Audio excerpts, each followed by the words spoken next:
The deep green forest is a vast, complex web of life.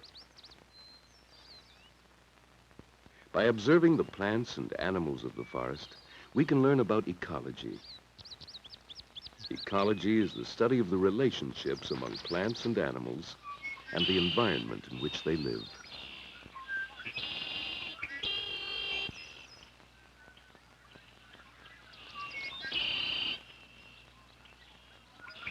Our study of ecology will include several biomes. The forest, the harsh, dry desert, the shoreline where land and sea meet, and the city, land dominated by man.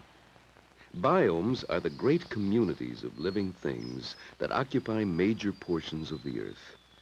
The deciduous forest biome is dominated by trees that usually shed their leaves in autumn.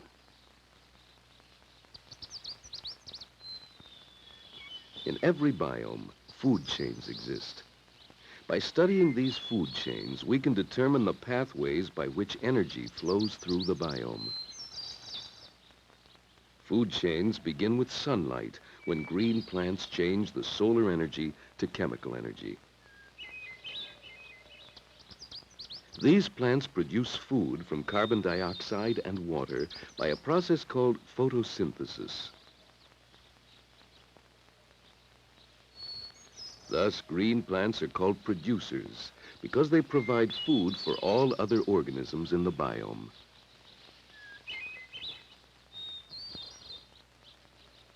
At the next level of the food chain, we find primary consumers, animals which directly utilize the food energy produced by plants. In the deciduous forest biome, deer are one example of a primary consumer. Consumers that eat only plants are called herbivores. Insects are among the most numerous primary consumers. They may be found by the hundreds of millions in any forest.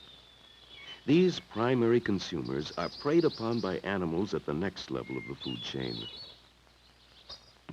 Carnivores, or meat-eating animals. Toads and other carnivores are secondary consumers. Consumers at the next highest level of the food chain. Animals which hunt and kill other animals for food are called predators. The predator-prey relationship is one of the most common interactions between animals.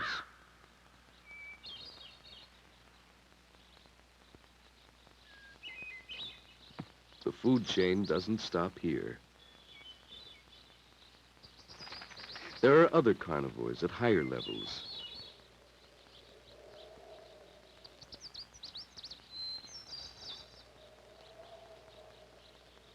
This relationship between predator and prey, between animals higher in the food chain eating animals at lower levels, is a fundamental relationship among living creatures in any biome.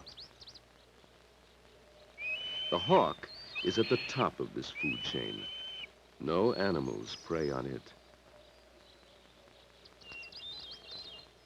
A food chain may be drawn as a pyramid. Energy flows from the base to the top of the pyramid.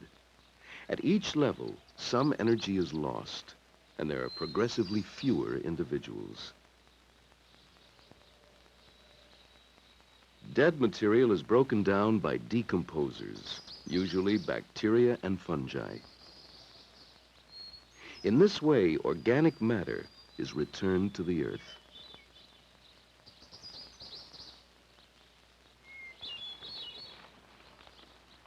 Scavengers are animals which feed on dead animals, which they themselves have not killed. Among scavengers, there may be competition for food. Scavengers form a special link in the biome. In any given biome, many food chains may exist. Food chains, such as this, are common to most biomes on Earth. This pond is a separate environment, or habitat. within the deciduous forest biome.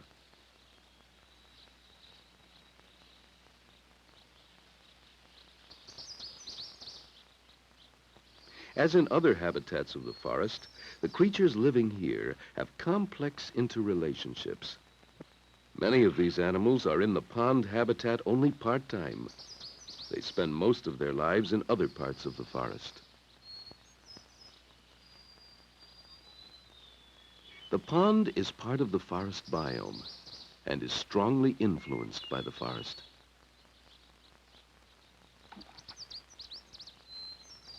For instance, the thickness of the overhead tree canopy determines how much sunlight reaches the pond, and thus affects plant and animal life found here.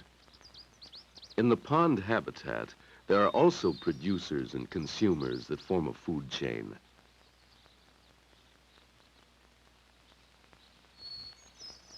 Small plants may be eaten by animals that live in or near the pond.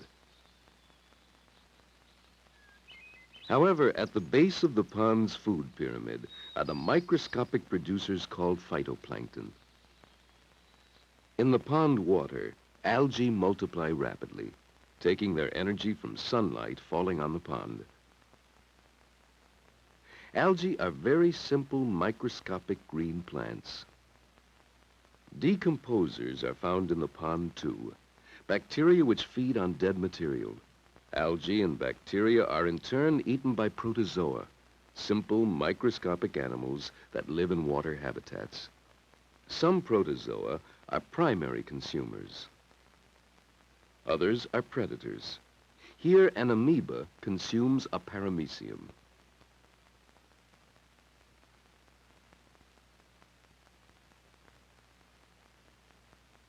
Fish prey upon organisms which have eaten the protozoa, thus adding another link to the food chain. Parasites may feed on the fish. A parasite is an organism that feeds in or upon another organism, which is called the host. The host is generally injured by the parasite and may in time die from the injury.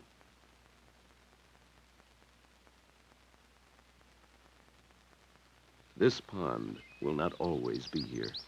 Dead material will accumulate on the bottom, and as more plants grow, their roots will hold sediments washed from the surrounding forest. The pond gets smaller, and someday will be dry land, like the rest of the forest biome. This process is called succession. Succession can be seen very clearly at a beach. At the water's edge, the beach is sandy and exposed to wave action. No plant life grows here. Farther inland, conditions are less severe, and decaying material adds organic matter to the sand. Here, plants begin to grow and anchor the sand dunes, beach grasses and various kinds of shrubs.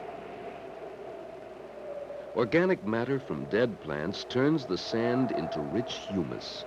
The small trees, such as willows and cottonwoods, appear. Finally, a forest begins to grow as oaks and hickories take hold. Succession is change. Change from one kind of plant and animal community to another.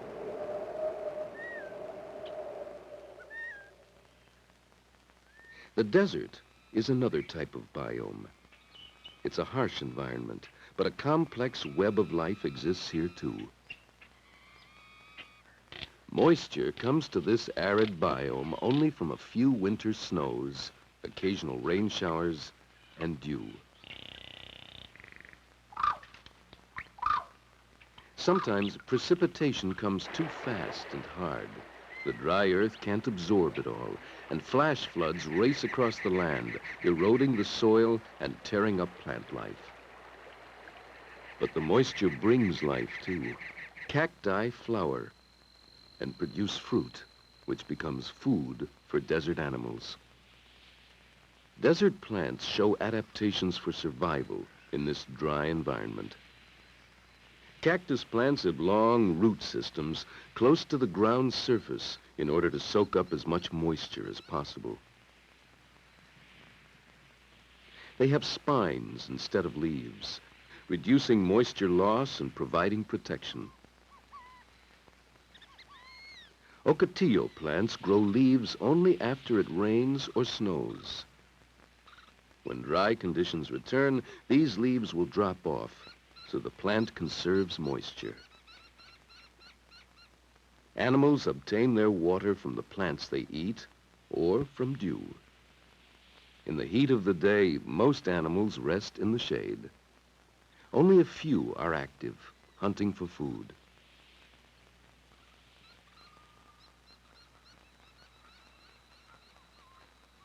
The setting sun brings cooler temperatures.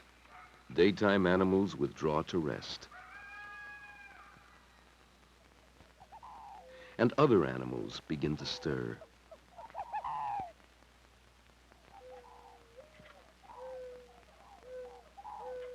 Nighttime animals begin to feed where only a few hours before, daytime animals were active.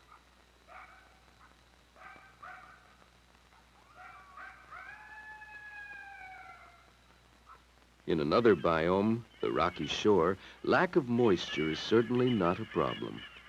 The ecological relationships of this biome are governed by water action. Waves constantly pounding against the rocks, and tides washing over the shore every day. Life is rugged for the animals living here. However, shorebirds find the environment to their liking. There are plenty of marine animals to feed on.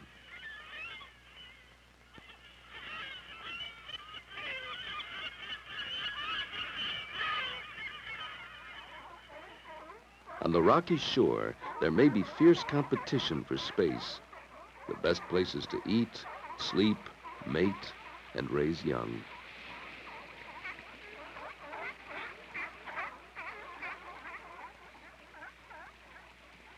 In any ecosystem, living things constantly absorb, transfer, and circulate energy.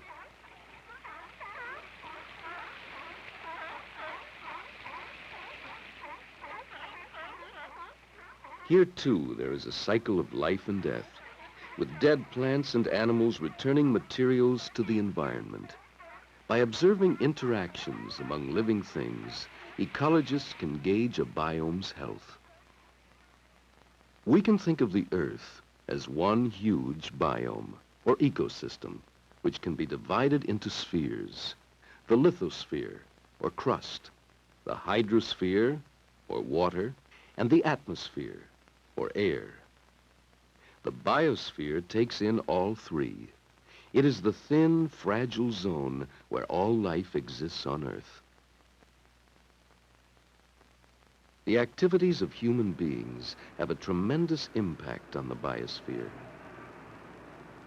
Many of these activities are damaging.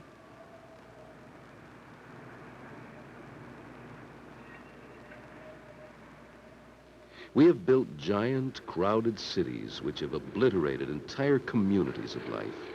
Great islands of concrete, steel, and glass have replaced soil, green plants, and animals.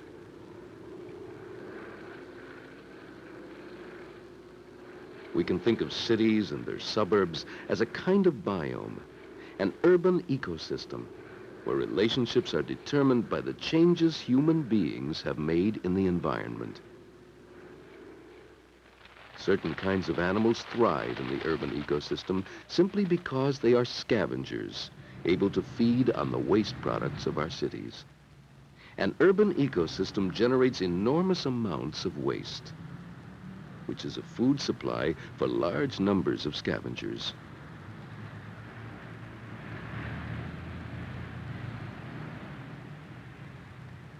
Producers, green plants, are largely absent from an urban ecosystem where concrete has replaced soil. Even so, the natural world has not been forgotten.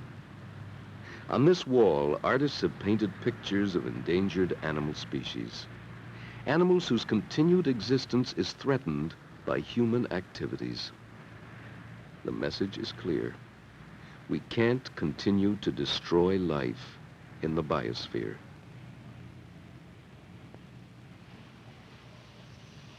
Some people try to bring a part of the natural world into this urban ecosystem. A rooftop garden brings green plants back into the man-made biome of the city. The primary producers for the urban ecosystem are found outside the city in agricultural ecosystems. Like the urban ecosystem, farms are man-made, and man alters the relationships among animals, plants, and soil for his own needs. Instead of a great variety of green plant producers, farms have a very limited number of plant species which are used as food by humans and their domestic animals. The agricultural ecosystems can't exist without careful attention from humans. And in such a simplified ecosystem, huge inputs of dangerous chemicals are necessary. New methods of controlling pests are now being introduced. Apples are one of the most important fruit crops in the United States. But large numbers of insects attack apples, so vast quantities of pesticides are used on them.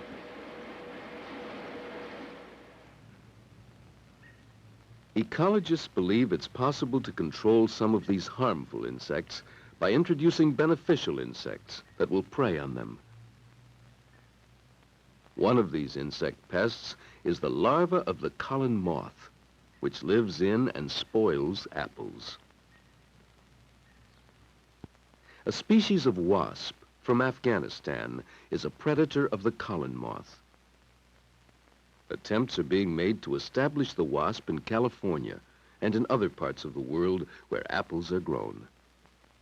The wasp doesn't prey directly upon the collen moth.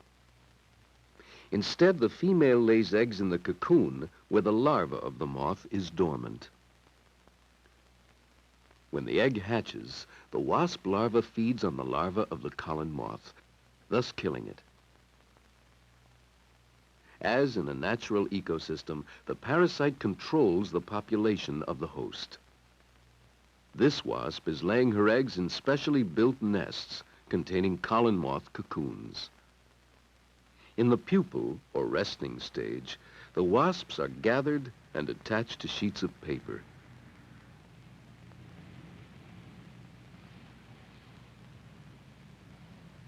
Each piece of paper contains several thousand wasp pupae.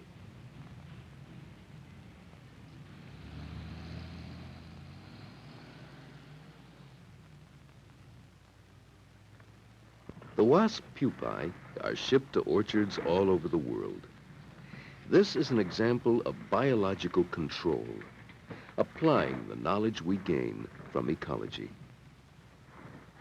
Applied ecology depends entirely on our knowledge of living things and the environment.